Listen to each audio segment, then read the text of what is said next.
Well, let's talk about Five Nights at Freddy's Mm. because it's a big monster film that you worked on. I Uh, don't think anyone's heard about that. oh no, really?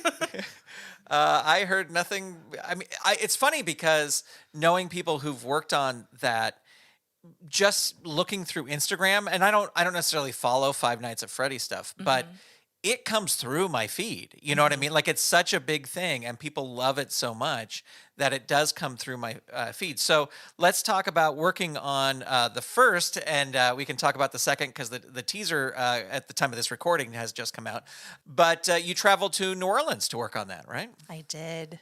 I did for the first movie and the second movie, and I really love that town. I didn't at first, but I really fell in love with it for the second movie. Yeah. Yeah. So what was your role on Five Nights at Freddy's, the first one? So on the first movie, I mostly puppeteered Bonnie, which is a guitar playing rabbit. All the animatronics essentially had suit performers, and they were stunt guys in these suits, and they wore these helmets that the puppeteers controlled. And I had the control for Bonnie's head.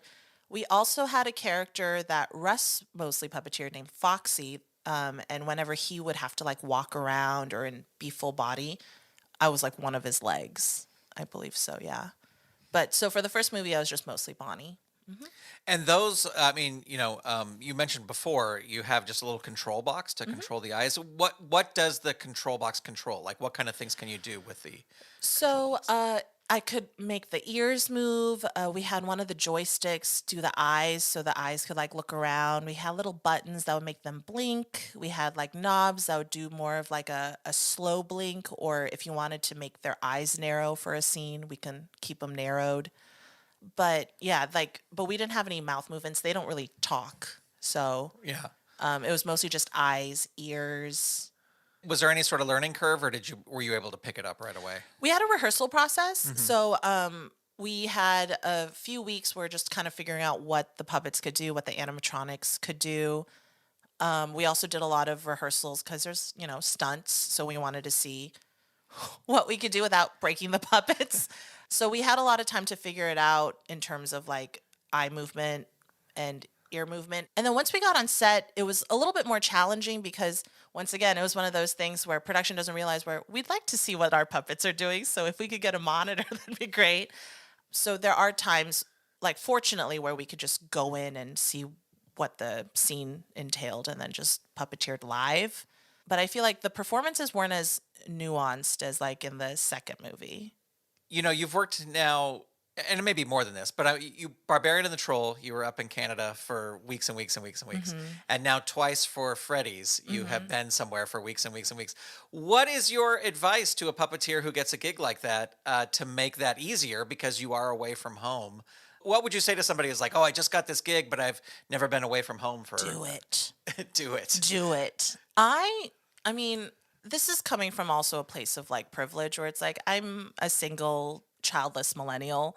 I can drop things at the on the fly and just travel anywhere and work. If you can do it, I would recommend doing it. Also just because it's such a fun way to explore a city, and there's so many places where I would have never been like, "Oh, I could see myself living in Vancouver," until I went to Vancouver and had to live there for a little bit. Right. I would just say, I feel like traveling for work is just an amazing perk of the job. And being immersed in like culture is so different too, because I know New Orleans is in the United States. It's like being in a different country. They have so many different holidays. There's always something happening on the weekend. They have so many different phrases, and like there's a birthday tradition apparently in New Orleans where they pin money to you. So when there was a birthday on set, you'd see a PA with like shoulders of dollar bills. And when I first saw it, I was like, "What is that?" And they're like, "Oh, that's the New Orleans thing. They pin money to you when it's your birthday." So just do it. Just immerse yourself in the culture, eat as much food as you can. And honestly, I feel like I'm always the best version of myself when I'm on these trips because I have no distractions. I like don't have to like think about life admin. All I have to do is work and just take care of myself. And I feel like it's such a nice reset from, being at home. So do it. If you want to, just do it. Well, I know you can't because the film is not out and won't be out for a while when this goes out. But Five Nights at Freddy's 2, I know we can't talk too much about Hmm. specific details, but I'm asking this in sort of a general way. And if you can't answer, that's fine as well. But is it sort of more of the same puppetry that we saw in the first one? Or are there, like, is this bumped up a little bit because it's the second film? Are there like more unique things? I think it's bigger. I Yeah. think there's a lot more going on. Hmm. I can't say much, but the teaser trailer is out, so if you want to watch it, you'll see there are new characters. There's a new character where it took 9 of us to puppeteer, essentially, or 7 or 9 of us, but a lot of us. And, as you saw in the trailer, they're out in the world. So there's a lot, it's a lot bigger. There's a lot more going on. And I feel like there's a lot more puppetry in the second movie, in my opinion.